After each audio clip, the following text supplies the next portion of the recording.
Okay, everyone, welcome back once again. We have some new content today, the effects of World War II on the American home front. We're not going to be talking about any of the fighting in World War II. We're just going to be talking about the political, social, and economic ramifications of the war here in the United States. So let's go ahead and get started.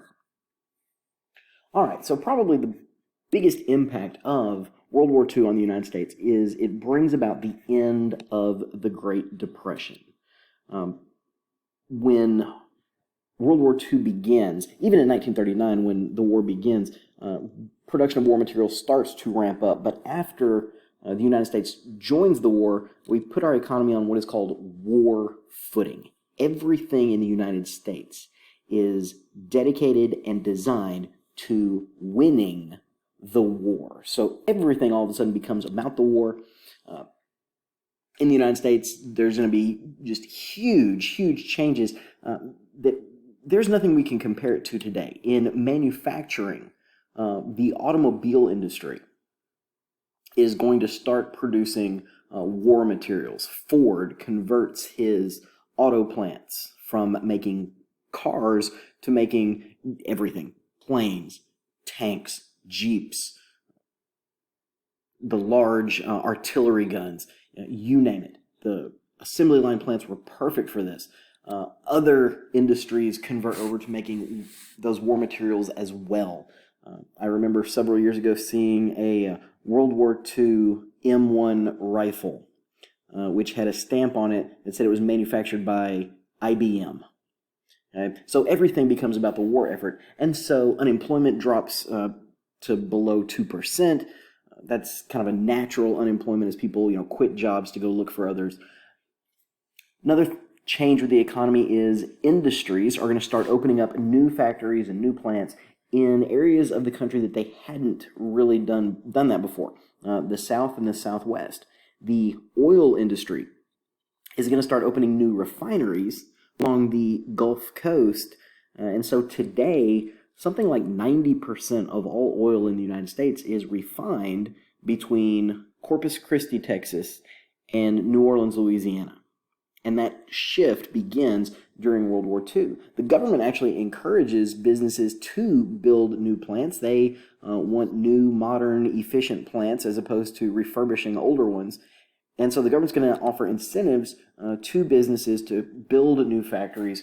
One of those incentives was businesses could write off the cost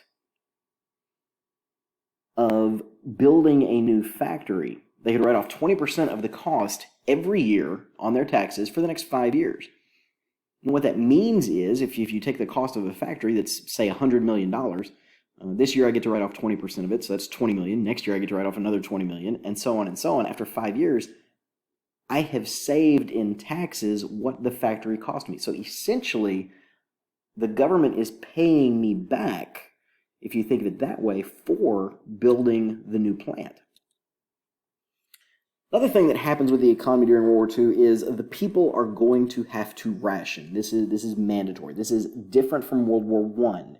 In World War I, the government wanted to encourage rationing, but they didn't make it mandatory. World War II is so different that as soon as we join, the government says, all right, we're in the war. Sorry, guys, you're going to have to ration. And the reason is we needed to save all these resources for the greater war effort, whether it's the food, the canned food that was rationed, gasoline that was rationed. Here's some other examples. Silk is rationed. Silk was important for women back in the day when the style was that you wore silk pantyhose or silk stockings. The Army needs the silk for the number of parachutes they're going to need, not only for the guys that are in the planes, the pilots who might have to bail out, but also for the paratroopers. So every citizen in the United States got a ration coupon book. Here we have a picture of ration coupons, and it was every citizen. To give you a little bit of knowledge about me in my life, my dad was born during World War II. And as soon as he was born, as soon as he was registered with the government with his Social Security number, his mom was receiving a ration book, his dad was receiving a ration book, and then suddenly he was receiving one as well, even though he was an infant. The government had said, "Look, we've figured out how many people there are in the country, and everybody gets the coupons." They also encourage people to plant victory gardens as a way to save food and whatever else. Something that you may not know about World War II, there's also this big push toward recycling. Now, they didn't call it that in World War II. They didn't say, hey, we're going to do a recycling effort. What they did was they said, we're going to go around and we're going to collect the stuff you don't need anymore. Stuff like scrap metal drives. Those are probably the most well-known, where they went and collected scrap metal and melted them down to use for the guns and bombs and whatever else. But other things, they would encourage, here we have the sign says America needs your scrap rubber. Why? Because we're producing gas masks, we're producing life rafts. Okay, what all does the military need? And so we encourage people to recycle. All right, how are we going to pay for the war? Well, of course, we're going to pay for it through taxes. Government raises taxes, of course. And so income taxes go up. During the war, those who were in the extreme upper incomes, this is your top 1%, right? They're going to pay upwards of 90% in income taxes.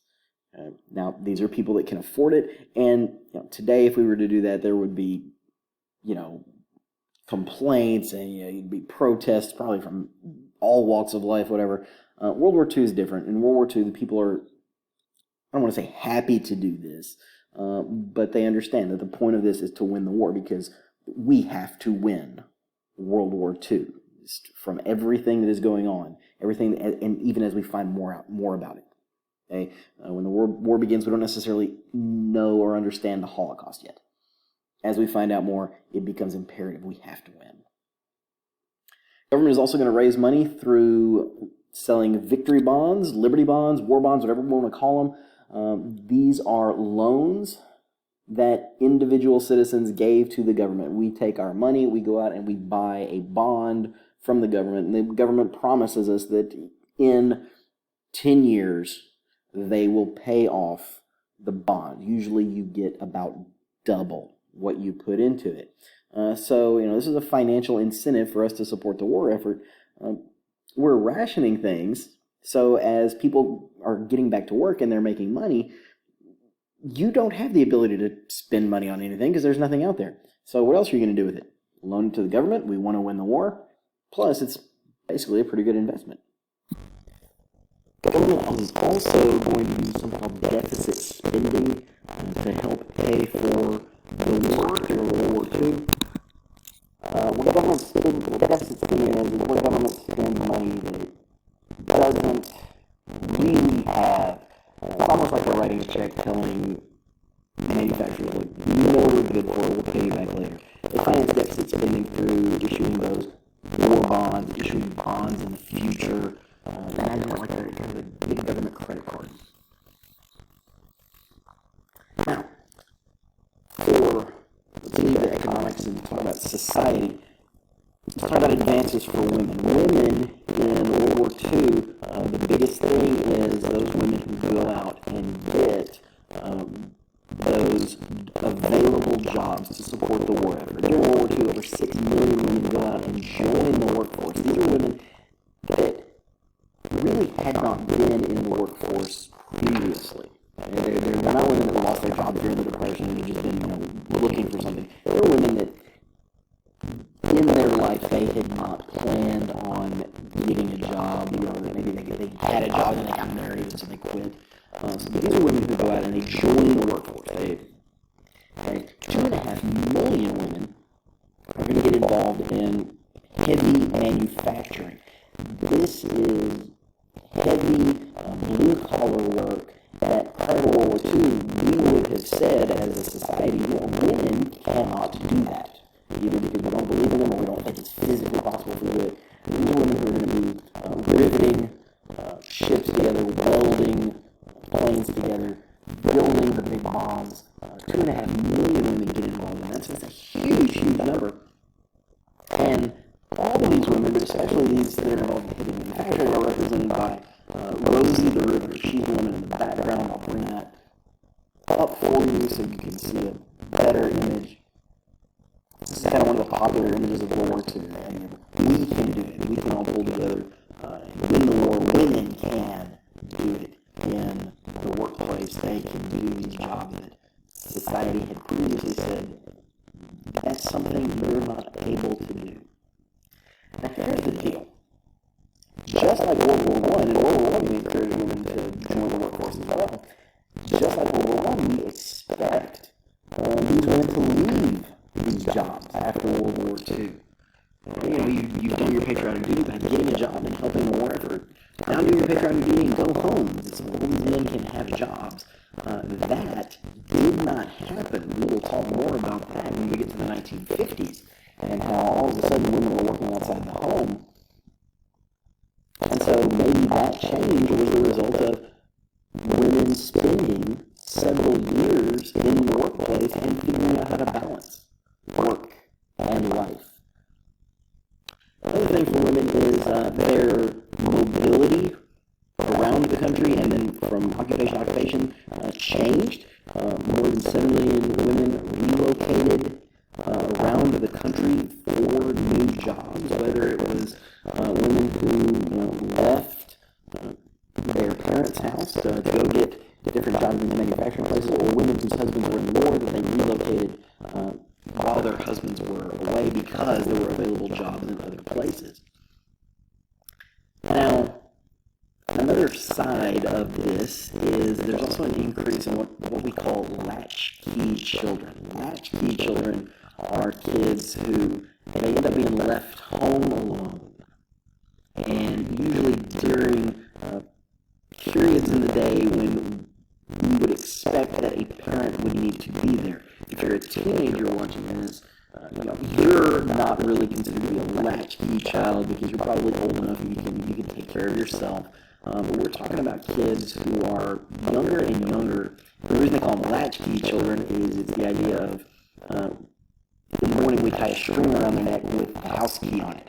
And they keep that with them when they go to school so that when they are done with school, they can come home and unlock the door because the parents won't be there. Dad's off at the war, mom's busy working, and so they're stuck at home. Now, for you guys that are teenagers, again, when we get to the 50s, we'll talk more about juvenile delinquency.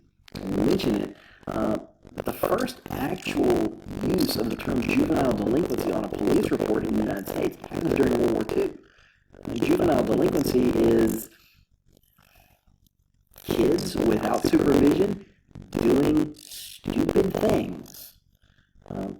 The neighbor has a car. They locked their car in the 1940s. So we're going to go over there. We're going to take the car. We'll take it for a joyride. We'll put it back in the driveway in the 1940s. You might even gas it up for him. But what is this? Is it theft if you're bringing it back? Yeah, technically, but maybe the guy isn't too upset with you. So how do you write it up on a police report? You just call it juvenile delinquency. Now, something else women do differently during World War II is they're going to start joining the military. Women had not been allowed to join the military prior to World War II. When World War II gets started, they're still not actually allowed to join the military. What they do is they hire the women as auxiliaries. They're going to take on auxiliary roles. So you have if you imagine your military base, you have your soldiers, and you have women coming in to fill jobs on the base that were typically filled by soldiers. If you think of one of the stereotypical punishments, the private has done something horrible, so okay, here's your punishment, you're going to go peel potatoes for the kitchen. Well, there were soldiers that were trained in how to be cooks. There were soldiers that were trained in how to be secretaries. Those were your officers. Well, we need those soldiers out there, shooting the bad guys. So we got to bring in someone to fill those roles. And so the original purpose of those auxiliaries was so that they could release a man for combat. You taking over this role allows this man to go off and fight for the country. Well, for the women that are doing this, for the women that are filling these roles, they start seeing very quickly that they're not being treated as equals. secretary who's an officer. The men who are working in the office. People salute them when they walk by because they're officers. The women who are doing the same jobs are not being saluted. In fact, they're probably, listening to catcalls and all these other sexist things. And so the women demand full inclusion in the military. They want to be officers. They want to have the same military respect as the guys who are doing the same jobs they are. So one of the big proponents of this is this woman named Vita Colhobby. We like her because she is the wife of the governors of Texas. They were friends with Franklin Roosevelt, and she really pushed for the inclusion of women in the military. She will end up being the highest-ranking woman in World War II. She was a colonel in the Women's Army Corps. Then the branches decide to start allowing women. They create separate divisions. So you have the Women's Army Corps. Eventually, all the branches are going to create their own line of service that women can join.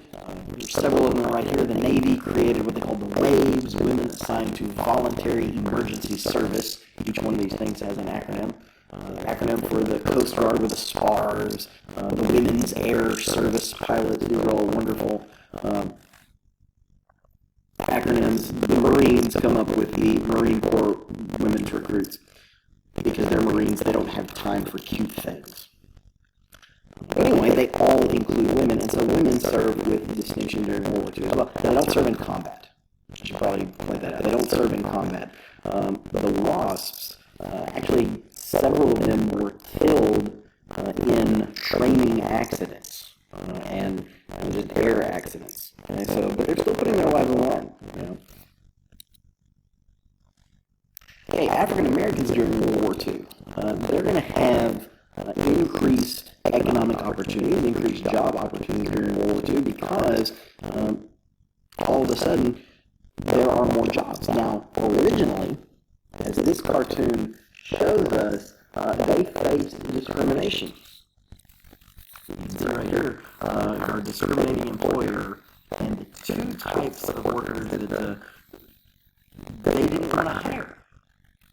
Okay, African Americans and surprisingly Jewish workers. And so, facing this discrimination, FDR is going to sign something called Executive Order 8802. An executive order, it comes down from the president, has the force of law, but it is just something that the president doesn't have to go through Congress, but it has the force of law. Executive Order 8802 bans discrimination in all defense-related industries. So, from our cartoon, our employer, he's no longer allowed to discriminate in who he hires.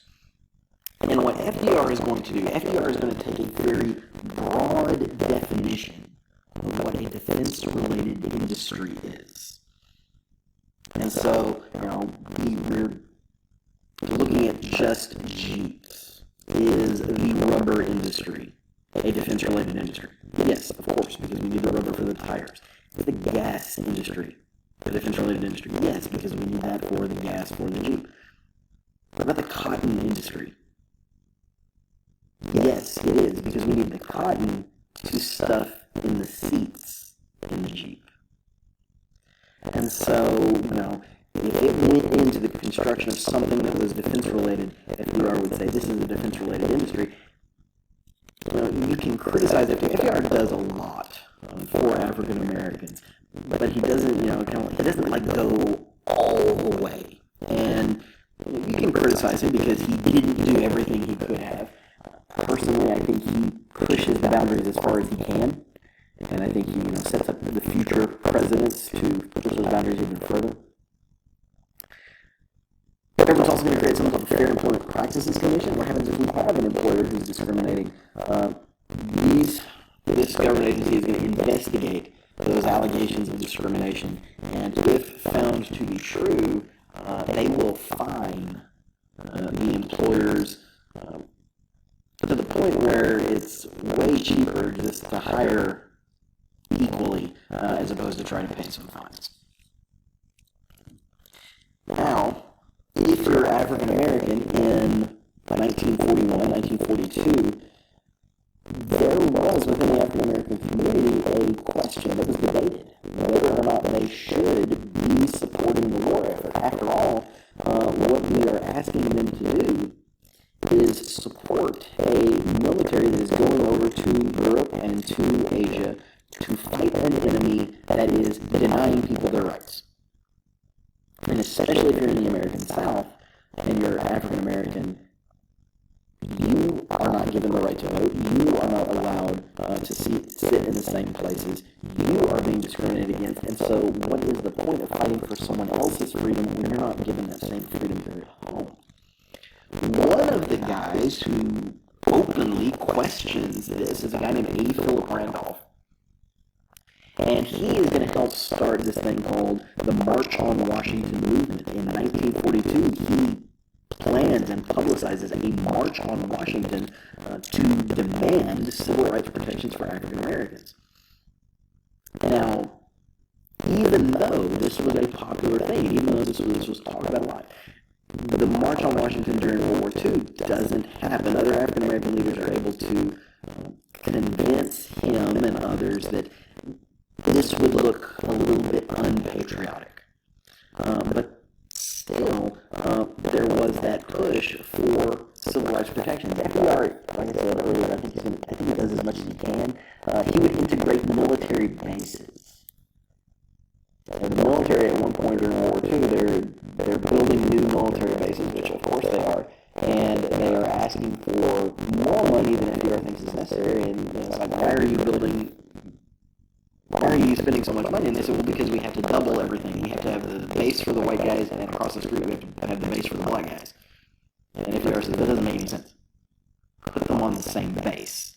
Now, we still refer to the Army as being segregated because the ranks were segregated. For instance, an African American could not command white troops. African American units had to have white commanders. African Americans do not serve in combat, with very notable exceptions. The intent was for them not to serve in combat, at least in the Army. Now they're going to serve in combat because they are in the military. We have several African American heroes out of World War II that will show up usually on tests. The first one here is Dory Miller. Dory Miller was awarded the Navy Cross for actions at Pearl Harbor. He helped shoot down a Japanese plane at Pearl Harbor. This group are the Tuskegee Airmen. Tuskegee Airmen were African American fighter pilots. The military had, for years, refused to recruit African Americans as pilots because they didn't think they were capable of flying planes. And so there are some good people out there who weren't racist and said, we think they can fly planes. Of course, these guys thought they could fly planes. And so they said, give us a shot. And so the military gave it a shot, and they turned out to be one of the best fighter groups in World War II. Several movies made about them. And then this is Vernon Baker. Vernon Baker is an African American who received the Medal of Honor. That is the highest award you can earn as a soldier in the United States. Now, in World War II, he and other African Americans are not awarded the Medal of Honor. So that's why you have black and white photos and you have color photos here. And during the 1990s, the military started to investigate the situation of medal recipients in World War II. And what they found was that African American soldiers and sailors and airmen who had performed, who had gone above and beyond what would have been expected of them in any circumstances, were not given the Medal of Honor like white soldiers would have been. White soldiers who did the same thing were given the Medal of Honor, and these guys were only given the Gold Star, which is one step below. And so the military, I don't want to use the word upgraded their medals because that's not it. The military gave them what the medal that they had earned. But it takes into the 1990s because there is still that discrimination. in World War II. But like I said, these guys are among the many African American heroes of World War II. Let's talk about Hispanics. Hispanics in the United States, we really haven't mentioned them much. We might have mentioned them when we went over Texas. If you were here for the Texas notes in the early part of the year, Hispanics, really as a demographic group, they started moving to the United States in large numbers during the 1930s, during the Great Depression. There's this thing called the Bracero program. Okay? What's happening is in the American Southwest, people that live on the farms, the farm economy is collapsing, and those people that live on the farms are moving off to go find jobs. But we still need workers on the farms. So the Bracero program was between the United States and Mexico. They recruited people to come from Mexico to the United States to take those jobs that were vacant. Well, now World War II's begun, some of those people move off the farms to go to the cities to find even better jobs. And so they start gaining financially during World War II, so this was a benefit to them. Unfortunately, they also face increasing discrimination, especially as they move to the cities, and there are more of them. One of the things that happens is something called the Zoot Suit Riots. This is a photograph of a Zoot suit. Hopefully you can tell what's going on here. The pants in the Zoot suit are oversized, the coat is oversized. Sometimes the guys wear a hat to go along with it. Everything is very, very oversized and baggy. And this was very stylish in the 1930s, and it will be stylish again in the 1940s. During World War II, this went out of style because it was seen as a waste of material. Well, in Los Angeles in the summer of 1943, there are some young Hispanic guys who have gotten enough money that they can afford a Zoot suit. And they go out and they put on their Zoot suits, and they think that they are just styling and whatever else. And they run into some off-duty soldiers and sailors who, when they see them in this waste of possible war materials, they get angry, words are exchanged, punches are thrown, and there is going to be a 5-day race riot in Los Angeles. Soldiers and sailors who are running around the city looking for young, teenage, early 20s Hispanic guys to beat up because they accused them of being unpatriotic and wanting the Axis to win. When in reality, these guys just wanted to put on something nice and go out and have a good time. Another group of people that are going to be discriminated against are Japanese Americans.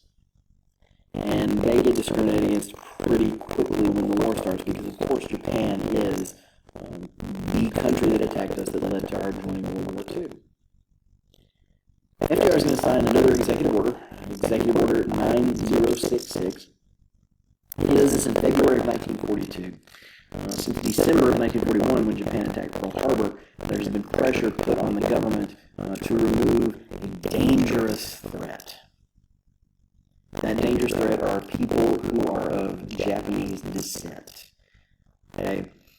There is a group out there called the Japanese American Citizens League, the JACL. They were around during World War II. And when people start saying, hey, we're not sure if we can trust the Japanese, the JACL actually joined the call for Japanese citizens to be removed and relocated.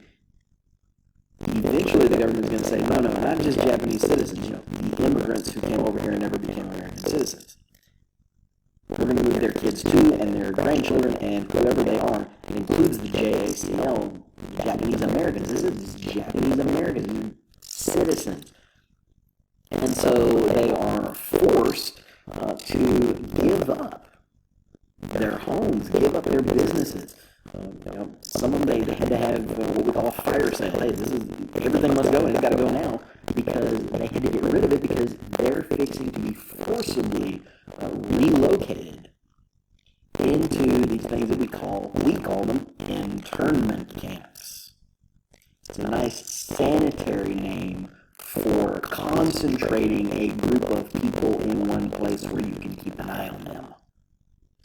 So these are concentration camps. Now, I will make a distinction between the American internment camps and the German concentration camps. The purpose of these was to hold a group of people that we thought might be dangerous. The purpose of the German concentration camps is to exterminate people.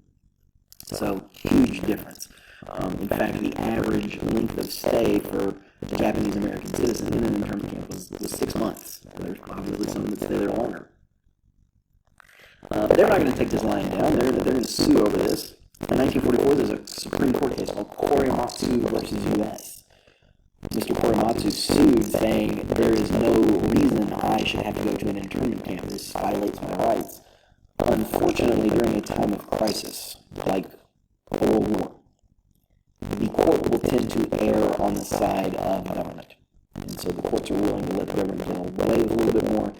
In Korematsu versus U.S., the Supreme Court says that internment is perfectly legal, and it was a wartime necessity. And so internment was legalized in this decision. Now, in the same year, there's another court case called Ex parte Endo. Many people would just leave you with Korematsu and go on. I'm going to give you Ex parte Endo as well. Mr. Endo is a guy who got sent to the internment camp and was left there. They were able to write letters. They were able to write letters to their friends and everything.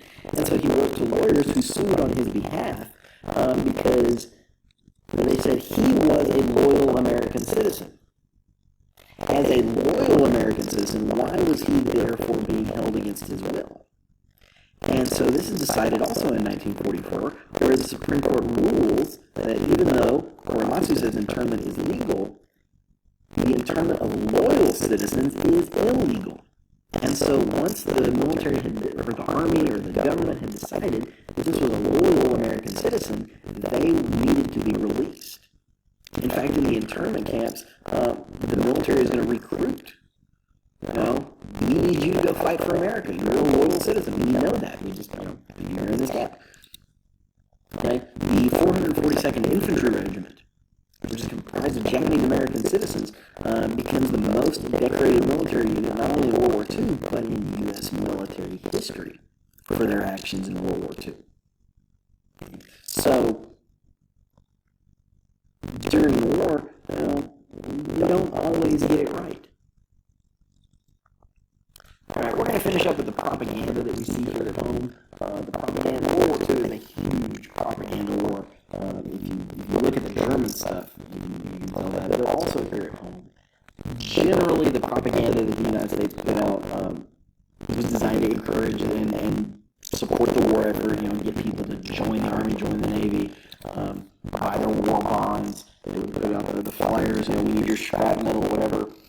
There is a whole series of cartoons. I think there was a book called Cartoons Go to War or something like that. But Disney is one that produces little short cartoon films encouraging people to do things. I remember one where Minnie Mouse is getting ready to pour out some bacon grease.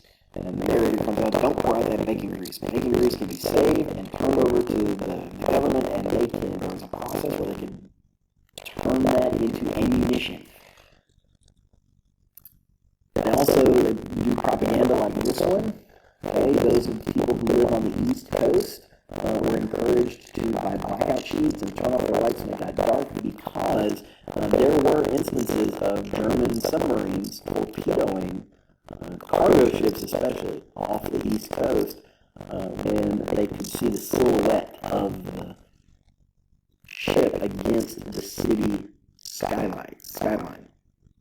There's also a series of movies that Hollywood's going to put out. They're called the Why We Fight series. Those are fun to look up.